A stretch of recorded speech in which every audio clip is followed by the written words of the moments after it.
आज बीपीएससी 68 के लिए कुछ इम्पोर्टेंट फैक्ट्स देखेंगे कि कहाँ से प्रश्न सबसे ज़्यादा पूछे जाते हैं, क्योंकि अब सिर्फ 26 दिन बचा हुआ है, ओनली 26 डेज, और 12 फरवरी को बीपीएससी 68 का प्रीलिम्स है।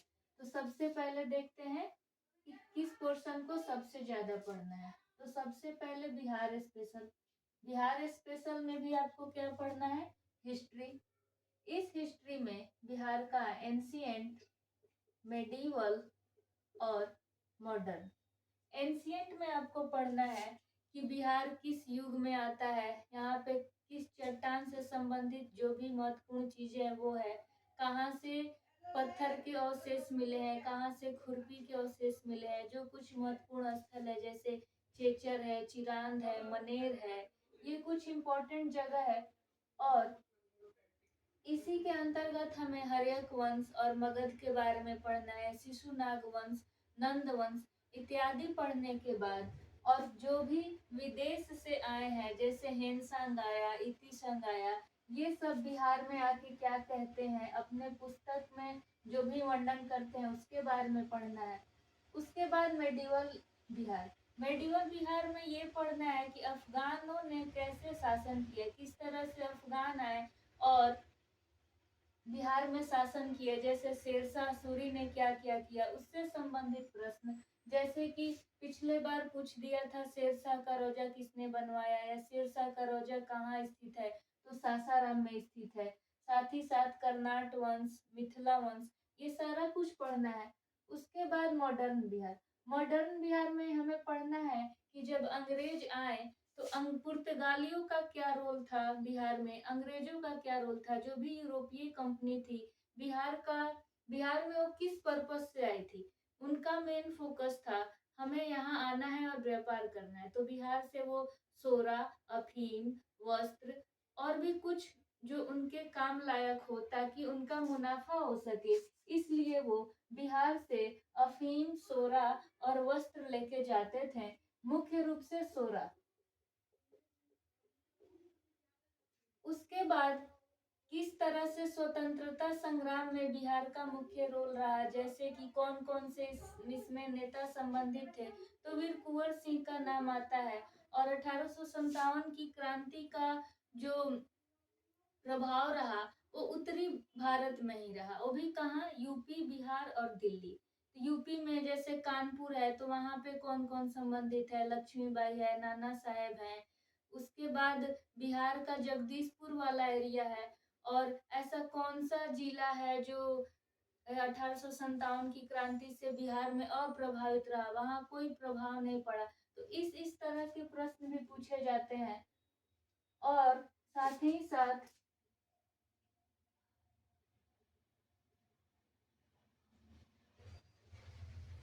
अंग्रेजी शासन बिहार में किस तरह से रहा, उन्होंने बिहार में क्या किया, ये सारा कुछ पढ़ना होता है। इसके बाद अगर हम इतना पढ़ लेते हैं तो यहाँ से 3 या 4 प्रश्न आते हैं। उसके बाद बिहार की ज्योग्राफी। अब बिहार की ज्योग्राफी में हमें पढ़ना होता है कि बिहार का अक्षांशीय देशांतरीय विस्तार कितना है, यहाँ की भौगोलिक स्थिति कैसी है, बिहार में कितने भौतिक पार्ट है, जैसे उत्तरी बिहार में पर्वतीय हिस्सा, सोमेश्वर की पहाड़ी, दून घाटी, रामनगर दून। उसके बाद मैदानी भाग का निर्माण कैसा हुआ है, तो जलोढ़ मिट्टी से।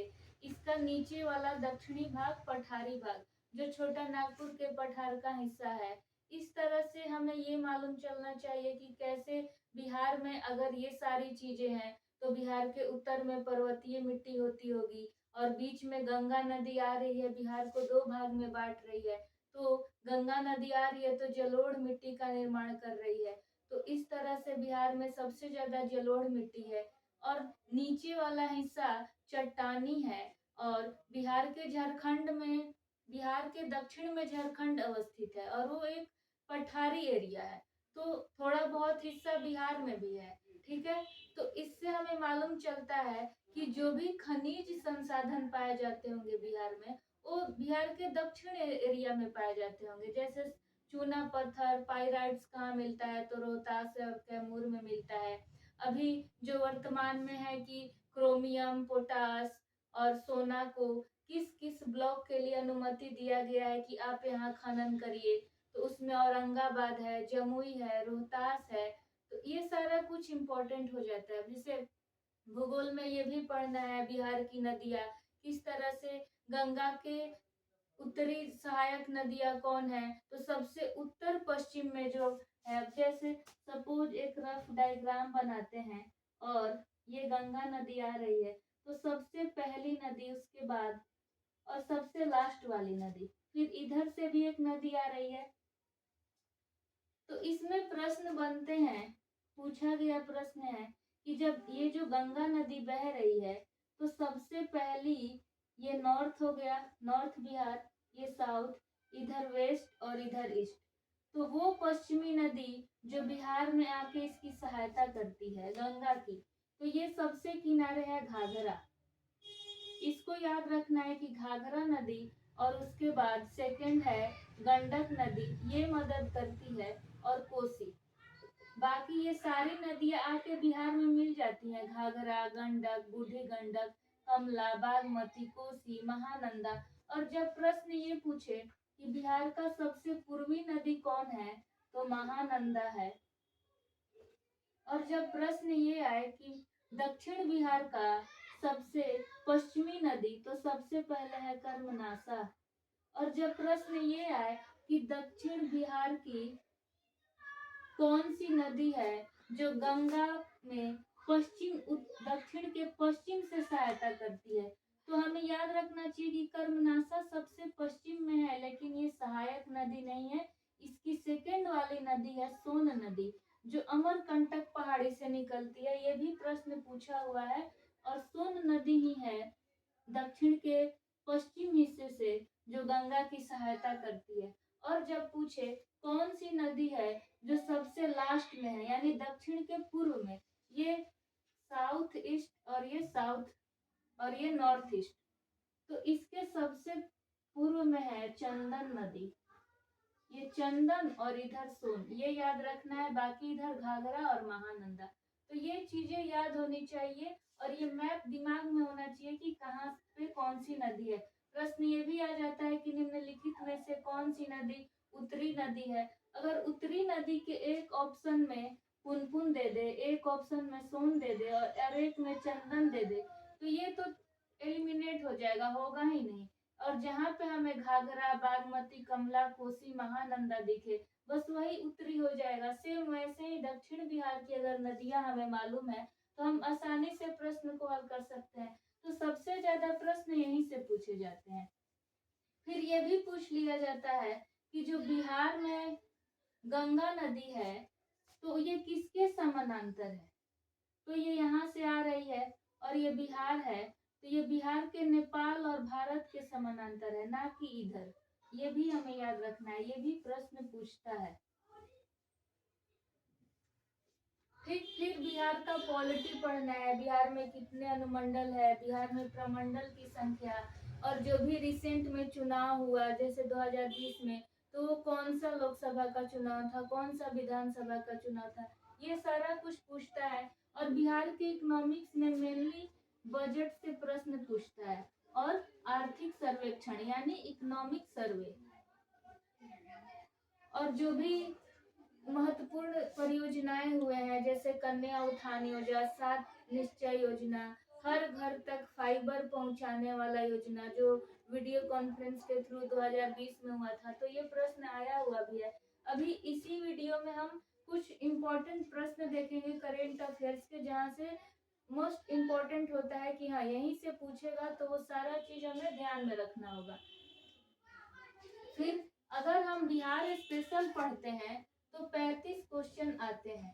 पहले सिर्फ हिस्ट्री से ही, जिसमें से इंडिया और बिहार दोनों को मिला के हिस्ट्री से 48 या 45 क्वेश्चंस आते थे, लेकिन अभी 35 हो गया है। उसके बाद हम इंडियन पॉलिटी में जो भी महत्वपूर्ण अनुच्छेद है, और ये याद रखना चाहिए कि ये पीसीएस एग्जाम है, तो राज्य स्तर पर क्या क्या चीजें है। राज्य स्तर पर विधानसभा, विधान परिषद, राज्यपाल, उच्च न्यायालय, पंचायत, ये सारी चीजें जो राज्य स्तर पर है, यहीं से सबसे ज्यादा प्रश्न बनते हैं। और बाकी जो अगर यूपीएससी हो या केंद्र सरकार का कोई एग्जाम हो तो पूरा पढ़ना पड़ता है, लेकिन अगर राज्य का है तो मतलब 80% यहीं से चांस रहता है कि पूछेगा कि राज्य की आप सारी चीजें जान रहे हैं या नहीं।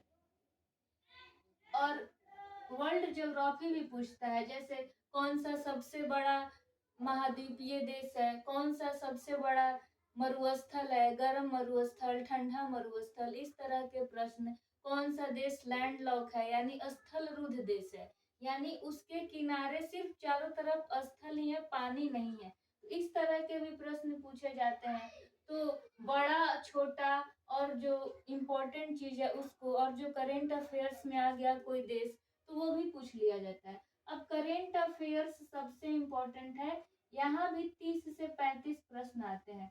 तो ये देख लेते हैं कि क्या क्या इम्पोर्टेंट पूछता है। जैसे टाइम मैगजीन में अगर किसी भारतीय व्यक्ति का नाम आता है तो ये पुरस्कार किसको मिला, तो ये पूछ लेता है। राजनीतिक पार्टी से संबंधित कोई जो भी अगर पॉलिटिकल पार्टी है, जैसे बीजेपी हुई, जनता दल यूनाइटेड, कांग्रेस पार्टी, आम आदमी पार्टी, इससे संबंधित कोई महत्वपूर्ण व्यक्तित्व का निधन हो गया या कोई बहुत बड़ा अचीवमेंट मिल गया, उसे कोई पुरस्कार मिल गया तो वो पूछ लिया जाता है। जो प्रमुख योजनाएं हैं बिहार स्तर पर वो पूछे जाते हैं, और देश के स्तर पर भी जो बहुत इम्पोर्टेंट है और उसका संबंध इनडायरेक्टली हर स्टेट से है, बिहार से भी है, तो वो पूछे जाते हैं।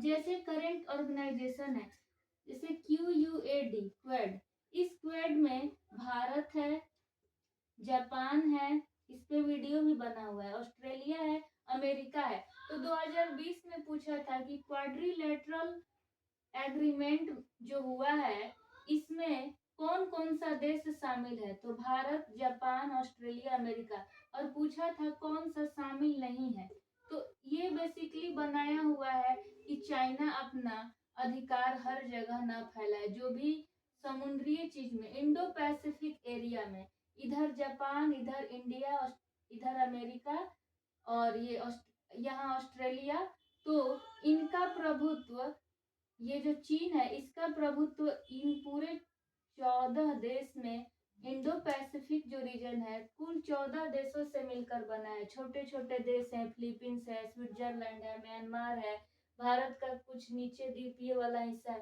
तो इनमें इसका प्रभुत्व न हो जाए, क्योंकि वो ताइवान को अपना बनाना चाहता है। ताइवान में सबसे ज्यादा सिलिकॉन पाया जाता है जिससे चिप बनता है, और बिना सिलिकॉन के कोई भी इलेक्ट्रॉनिक गैजेट्स नहीं बन पाते हैं, इसलिए वो सब पे अपना कब्जा बनाता है। तो ये क्वेड क्या करता है, इसकी हर एक गलती निगरानी को देखता है कि ये कभी साइबर अटैक भी अमेरिका में कर देता है। तो ये सभी देश मिलके जो महत्वपूर्ण देश हैं इन पे निगरानी रखते हैं। तो इसमें ऑप्शन दिया था चीन भी, तो अगर हम इसे पढ़े हैं तो चीन नहीं होगा, और ये उस टाइम बहुत ज्यादा न्यूज में था, करेंट अफेयर्स में था क्वेट। उसके बाद अगर ब्रिक्स का शिखर सम्मेलन हुआ है उस टाइम, या आसियान का शिखर सम्मेलन हुआ है तो पूछा जाता है। अभी तो 2020 में एक, अभी 23 में एग्जाम होगा फरवरी में, तो अभी तो कोई शिखर सम्मेलन का कोई ऐसा आयोजन नहीं है। अगर कोई संगठन है और उसका फरवरी या जनवरी में शिखर सम्मेलन है तो हो सकता है पूछ दे, पहले से अनाउंसमेंट हो जाता है। अब जैसे G20 है, G20 की अध्यक्षता 2023 में भारत करेगा, तो ये मालूम है, तो क्या पता इस पे प्रश्न पूछ दे। ह्यूमन कैपिटल इंडेक्स जो जारी होता है, मानव पूंजी इंडेक्स सूचकांक, इससे भी क्वेश्चन आते हैं।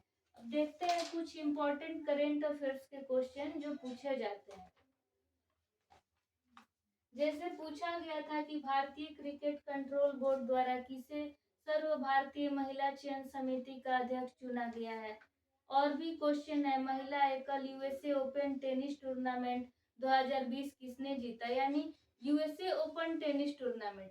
ऐसे भी प्रश्न पूछे जाते हैं। खेल से बहुत सारा प्रश्न है। से पूछा है कि 4 अक्टूबर 2020 को आयोजित लंदन मैराथन में प्रथम स्थान रहने वाला एथलीट कौन है। जो प्रथम है और जो जीता हुआ है उसी से ज्यादा पूछ रहा है, ठीक। और भारतीय क्रिकेट बोर्ड के अध्यक्ष कौन है, जो महिला चुना गया था उनके बारे में पूछा गया है। ये भी पूछा गया है कि 15 अगस्त 2020 को एमएस धोनी के साथ किस भारतीय खिलाड़ी ने अंतर्राष्ट्रीय क्रिकेट से संन्यास की घोषणा ले ली। तो जो अगर कोई महान या अच्छा क्रिकेटर संन्यास लेता है तो उनसे भी प्रश्न पूछे जाते हैं। एक ये प्रश्न है कि हाल ही में किसे नेशनल स्कूल ऑफ ड्रामा का अध्यक्ष नियुक्त किया गया है। तो इस तरह के प्रश्न पे हम ध्यान नहीं देते हैं, बहुत सारे योजनाएं पढ़ते हैं और जो हमें लगता है कि हाँ ये आ जाएगा और वो आता नहीं है। और ऐसे तरह के प्रश्न पे हमें ध्यान देना चाहिए ताकि हमारा गलती ना हो। अब जैसे रक्षा अनुसंधान विकास संगठन जो डीआरडीओ है, वो बहुत इम्पोर्टेंट संगठन है भारत की रक्षा के दृष्टिकोण से। तो उस टाइम सतीश रेड्डी थे, तो उसका आंसर उस टाइम ये था। अभी ये चेंज हो गए होंगे, अभी तो सतीश रेड्डी जी है नहीं। किस विषय के लिए डॉक्टर बुशरा अकीत और डॉक्टर रितेश अग्रवाल को शांति स्वरूप भटनागर पुरस्कार, तो शांति स्वरूप भटनागर पुरस्कार से भी प्रश्न आते हैं। नोबेल प्राइज 2020 किसे मिला है, ये भी पूछ लिया गया है। और भी कुछ इम्पोर्टेंट प्रश्न है जो पूछा जाता है, जैसे कि किस निजी क्षेत्र के बैंक ने किसानों के लिए ई किसान धन ऐप चालू किया है। भारत के किस शहर ने अंतर्राष्ट्रीय हवाई अड्डे पर सबसे पहले कोविड-19 की परीक्षण की सुविधा प्रारंभ की। इस तरह के प्रश्न। फिर भारत की पहली स्वदेशी एंटी रेडिएशन मिसाइल कौन है, तो रुद्रम है। अब ये भी पूछ सकता है कि भारत की स्वदेशी लड़ाकू विमान कौन है, तो तेजस है। क्योंकि अभी सुखोई की जो पहली महिला पायलट बनी हुई है वो है अवंती चतुर्वेदी, तो उनका नाम पूछ सकता है। उसके बाद क्योंकि ये न्यूज में है, ये भी पूछ सकता है कि जो सुखोई 13 है वो किसके सहयोग से बना हुआ है, तो रसिया के सहयोग से बना हुआ है। ये भी प्रश्न है कि किस राज्य की लघु वृत्त चित्र ची लूपो ने दादा साहब फाल्के पुरस्कार जीता है। तो हमने क्या देखा, पुरस्कार से संबंधित, खेल से संबंधित जो भी टूर्नामेंट वगैरह है यहाँ से प्रश्न पूछ रहा है। अब ये है कि फिट इंडिया अभियान की पहली वर्षगांठ के अवसर पर फिटनेस की डोज आधा घंटा रोज, ये मंत्र किसने दिया था, तो उस ये मंत्र दिए थे डॉक्टर हर्षवर्धन। तो ऐसे प्रश्न भी पूछे गए हैं। और कुछ जो इम्पोर्टेंट कॉन्फ्रेंस वगैरह होता है जो जिसका संबंध भारत से है वो भी पूछता है। और ये पूछा था कि 2020 में ह्यूमन कैपिटल इंडेक्स में पहले स्थान पर कौन सा देश है, तो उस टाइम सिंगापुर था। फिर ये भी पूछ रहा है कि हाल ही में यूएसए में एक ऑपरेशन मागा चल रहा है, ये ऑपरेशन मागा क्या है। तो हम क्या देख रहे हैं कि अंतरराष्ट्रीय स्तर के करेंट अफेयर्स ज्यादा पूछ रहा है। जो भी इंटरनेशनल न्यूज है उससे हमें ध्यान से पढ़ना चाहिए। ये भी पूछा है कि जो देश में अक्टूबर 2020 से जून 2021 तक के किस देश को अंतर्राष्ट्रीय श्रम संगठन का अध्यक्ष बनाया गया था, तो ये भारत से संबंधित है, इसीलिए पूछा गया है कि अंतर्राष्ट्रीय श्रम संगठन का अध्यक्ष किसको बनाया गया। फिर 2020 में ब्रिक्स सम्मेलन हुआ था, तो ये भी पूछा था कि किसकी अध्यक्षता में ये बैठक हुई। आसियान भी हुआ था, तो ये भी पूछा था। फिर किस अरब देश ने पहला नाभिकीय ऊर्जा संयंत्र प्रारंभ किया। तो हमने क्या देखा कि लगभग 20 प्रश्न अंतरराष्ट्रीय क्रम के पूछे गए हैं। अब जैसे कोई भी इन्वायरमेंट में कोई अच्छा न्यूज है, जैसे हाल ही में कितने समुद्र तट को ब्लू फ्लैग सर्टिफिकेट दिया गया है, तो उस टाइम 8 दिया गया था, अभी तो उसकी संख्या बढ़ गई है। जैसे राजनीतिक पार्टी से संबंधित थे रामविलास पासवान, उनका निधन हो गया।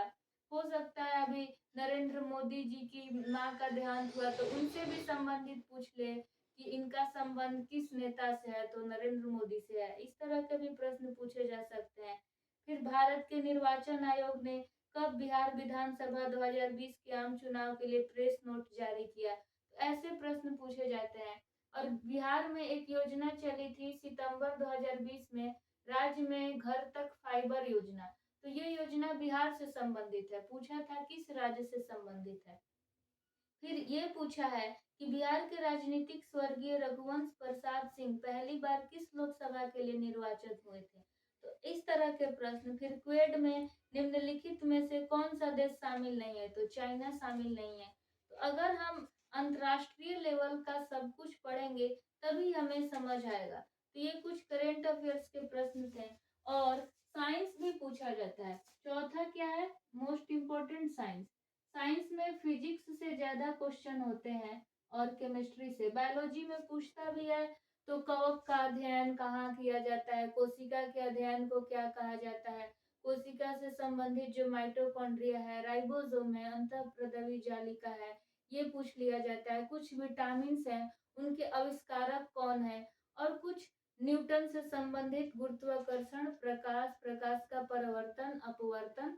उसके बाद कुछ इम्पोर्टेंट जो मिसलेनियस होता है वहां से भी प्रश्न पूछ लिया जाता है। से सबसे कठोर धातु, सबसे चमकीला धातु, तत्व, यौगिक, ये सारा प्रश्न। और ये भी पूछ लिया जाता है जैसे जब 64वीं बीपीएससी का एग्जाम हुआ था तो 20 प्रश्न सिर्फ मात्रक के पूछे गए थे और उसमें कुछ भी नहीं पूछा गया था, सारा प्रश्न मात्रक पे था। दूरी की इकाई, प्रकाश वर्ष किस लिए मापा जाता है, तो दूरी के लिए होता है प्रकाश वर्ष का यूज। फिर शक्ति का, ऊर्जा का, सबका संबंध, ओम का संबंध किससे है। तो इस तरह के प्रश्न पूछे जाते हैं साइंस में। तो हमें सबसे ज्यादा बिहार स्पेशल और करेंट अफेयर्स पे ध्यान देना है। अगर हम इतना कर लेते हैं तो 65 क्वेश्चन यहीं से आते हैं। और अब बिहार में निगेटिव मार्किंग हो गया है तो इस बार 113 कटक गया था।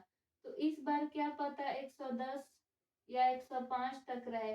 तो हमें टारगेट 120 लेके जाना है। और इसमें 10 प्रश्न मैथ के भी पूछे जाते हैं। तो कोई कोई मैथ नहीं बनाते हैं और जिन्हें नहीं आता है वो इस बार रिस्क नहीं लेंगे।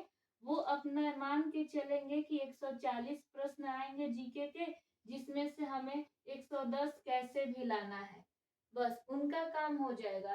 तो ये था आज का वीडियो जिसमें हमने ये समझा कि कहाँ से किस तरह के प्रश्न आते हैं और करेंट अफेयर्स में हमें अंतर्राष्ट्रीय क्रम की महत्वपूर्ण चीजों को देखना है। तो नेक्स्ट वीडियो अंतर्राष्ट्रीय करेंट अफेयर्स के बारे में पढ़ेंगे कि जो भी इंटरनेशनल लेवल पे घटना घटी हुई है, जितने महत्वपूर्ण ऑर्गेनाइजेशन है, जो भी खेल से संबंधित है अदर कंट्री का या इंडिया का, वो प्रश्न देखेंगे। ये भी देखेंगे कि कौन सा प्राइज किसको मिला है, जितने भी तरह के इम्पोर्टेंट चीज है वो सारा नेक्स्ट वीडियो में लेके आएंगे। एक भी छूटेगा नहीं कभी, ये ध्यान में रखिएगा। और आज हमने ये सारा पढ़ा, उम्मीद करते हैं कि आपको ये वीडियो अच्छा लगा होगा। Thank you so much for watching this video.